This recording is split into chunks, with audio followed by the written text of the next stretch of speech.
নমস্কার প্রিয় দর্শক, আজকে আমরা একটু এলাকা পরিদর্শনে বেরিয়েছিলাম, আউটসাইড একটু অন্যত্র।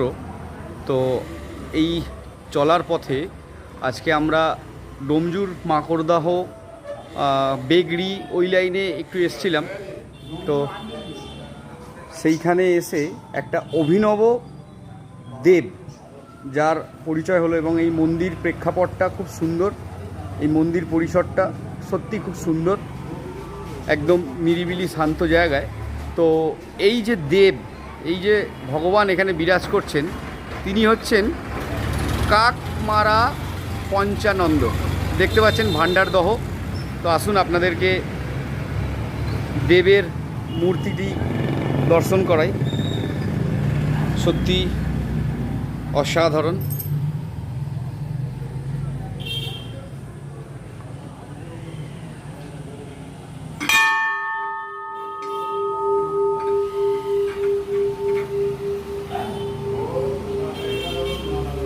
জয় বাবা কাকমারা পঞ্চানন্দ, জয় বাবা পঞ্চানন্দের জয়।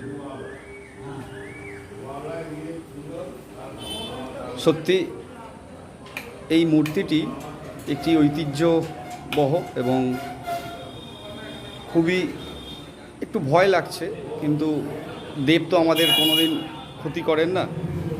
তো তেনার রূপ সত্যি অপূর্ব এবং একটু ভয়ঙ্কর হলেও কিন্তু তেনার আশীর্বাদ সকল মানবজাতির কল্যাণে আমাদের জন্য সদা দিব্যমান।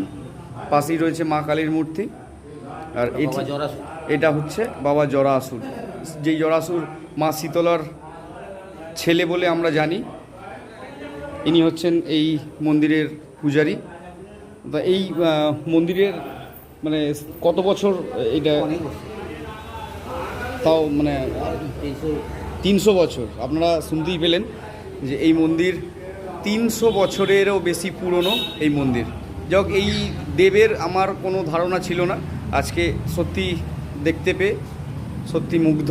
আমাদের সত্য সনাতন, যাহা কিছু সত্য এবং বৈজ্ঞানিক তাহাই সনাতন।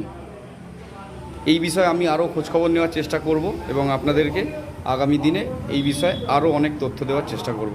হরে কৃষ্ণ, জয় বাবা কাকমারা পঞ্চানন্দের জয়।